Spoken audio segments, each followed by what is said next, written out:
क्या आप यकीन करेंगे कि उड़ने वाली कार 1940 में बन चुकी थी? या फिर स्मार्ट वॉच, वो भी 1944 में? लेकिन अफसोस, ये सब इन्वेंशंस फेल हो गई क्योंकि दुनिया तैयार नहीं थी। आज हम बात करेंगे उन खोजों की जो समय से पहले आ गईं और इतिहास के पन्नों में खो गईं। नमस्कार, आप देख रहे हैं दुनिया की पहली खोज, जहां हम लाते हैं आविष्कारों की अनसुनी कहानियां। कभी कभी विज्ञान और तकनीक इतनी तेज गति से आगे बढ़ जाती है कि उसका समाज के साथ तालमेल बैठना मुश्किल हो जाता है।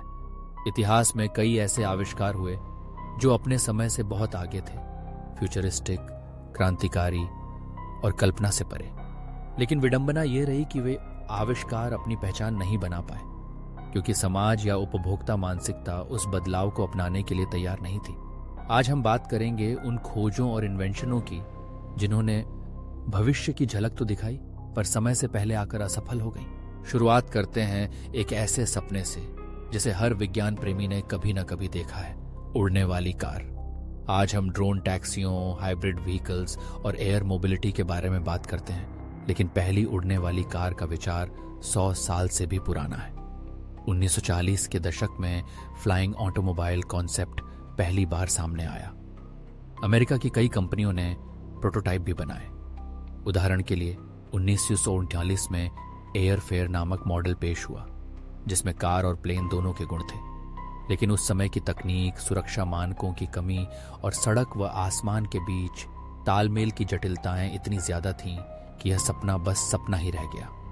सड़क, एयर ट्रैफिक कंट्रोल और आम जनता, कोई भी इन बदलावों के लिए तैयार नहीं था। नतीजा, उड़ने वाली कारें फेल हो गईं और कई दशकों के लिए यह विचार ठंडे बस्ते में चला गया।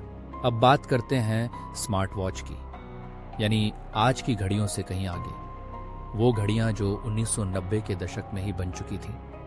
हम सोचते हैं कि स्मार्ट वॉच का चलन 2010 के बाद शुरू हुआ, लेकिन हकीकत यह है कि सेइको और कैसियो जैसी कंपनियां 90s में डिजिटल वॉचेस में कंप्यूटर, कैलेंडर, कैलकुलेटर, यहां तक कि फोन बुक जैसी सुविधाएं देने लगी थीं। बाद में IBM और माइक्रोसॉफ्ट ने भी स्मार्ट वॉच के कॉन्सेप्ट पर काम किया, लेकिन तब की सीमित बैटरी लाइफ, कम रोशनी वाले डिस्प्ले और इंटरनेट कनेक्टिविटी की कमी ने इस सपने को नाकाम कर दिया। उस समय के उपभोक्ता अपनी कलाई पर एक कंप्यूटर पहनने के विचार के लिए मानसिक रूप से तैयार भी नहीं थे।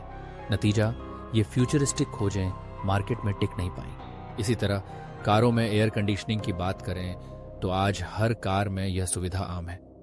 लेकिन क्या आप जानते हैं कि 1940 के दशक में ही पैकार्ड कंपनी ने पहली एयर कंडीशनिंग कार पेश की थी। उस जमाने में यह तकनीक बेहद महंगी थी, जगह बहुत घेरती थी और कंप्रेसर की आवाज इतनी तेज थी कि लग्जरी का अनुभव ही खराब हो जाता था। लोग कार में ऐसी को गैर जरूरी और दिखावे का साधन समझते थे। समय के साथ यह टेक्नोलॉजी तो बेहतर हुई, लेकिन अपने जन्म के समय यह असफल रही। इलेक्ट्रिक कारें भी इस सूची में शामिल हैं।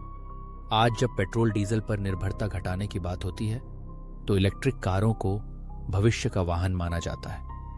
लेकिन 19वीं सदी के अंत और 20वीं सदी की शुरुआत में ही इलेक्ट्रिक कारें आ चुकी थीं। 1900 के दशक की शुरुआत में न्यूयॉर्क की सड़कों पर सैकड़ों इलेक्ट्रिक टैक्सियां दौड़ती थीं, लेकिन उस समय बैटरी टेक्नोलॉजी बेहद कच्ची थी, रेंज बहुत कम थी और चार्जिंग इंफ्रास्ट्रक्चर लगभग न के बराबर था। पेट्रोल कारें सस्ती, तेज और लंबी दूरी तय करने वाली थीं, इसलिए इलेक्ट्रिक कारें धीरे धीरे गायब हो गईं। आज 100 साल बाद वही तकनीक फिर से चर्चा में है, लेकिन अब समाज और टेक्नोलॉजी दोनों तैयार है। एक और दिलचस्प उदाहरण है वीडियो कॉलिंग का। आज तो जूम, टीम्स, व्हाट्सएप या गूगल मीट पर वीडियो कॉलिंग आम बात है, लेकिन 1966 के न्यूयॉर्क वर्ल्ड फेयर में AT&T ने दुनिया को पहली बार पिक्चर फोन दिखाया था, जिससे लाइव वीडियो कॉलिंग संभव थी। हालांकि उस दौर में टेलीफोन लाइनों की सीमित स्पीड, खराब वीडियो क्वालिटी और बेहद ऊंची कीमतों के कारण यह तकनीक आम लोगों तक नहीं पहुंच पाई। लोग वीडियो कॉलिंग को बेहद असुविधाजनक, महंगा और गैर जरूरी मानते थे। तकनीक मौजूद थी, लेकिन उसका समय नहीं आया था।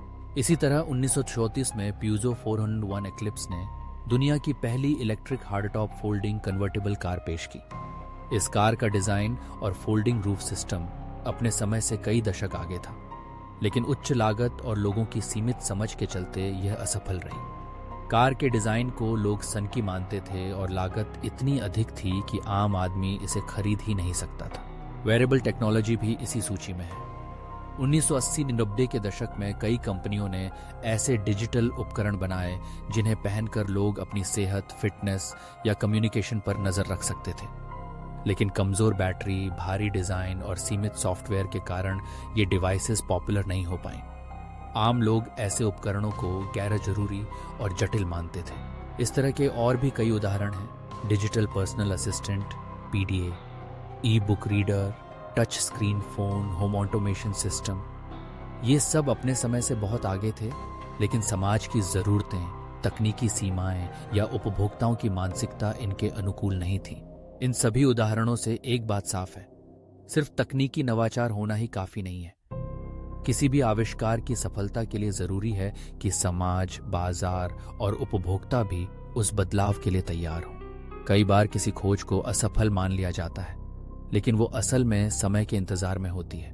जैसे जैसे परिस्थितियां बदलती हैं, चाहे वो तकनीक का विकास हो, लागत में कमी हो या सामाजिक सोच में बदलाव, वही खोजें दोबारा जन्म लेकर दुनिया बदल देती हैं। तो अगली बार जब आप किसी नई तकनीक या इनोवेशन को देखें तो याद रखें कि फ्यूचरिस्टिक आइडिया अपने समय से आगे हो सकता है, पर उसकी सफलता के लिए समाज का तैयार होना उतना ही जरूरी है।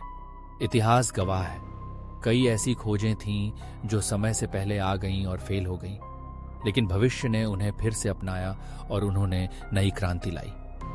यही विज्ञान और नवाचार की खूबसूरती है। वो कभी हार नहीं मानता, बस सही समय का इंतजार करता है। तो आपने देखा कैसे कुछ बेहतरीन इन्वेंशंस सिर्फ इसलिए फेल हो गईं क्योंकि वो अहेड ऑफ टाइम थी। ऐसी ही और रोचक कहानियां रोजाना पाने के लिए सब्सक्राइब करें दुनिया की पहली खोज चैनल को, वीडियो को लाइक करें, कमेंट में बताएं कि आपको सबसे ज्यादा चौंकाने वाली खोज कौन सी लगी और दोस्तों के साथ शेयर करना न भूलें। मिलते हैं अगली खोज में।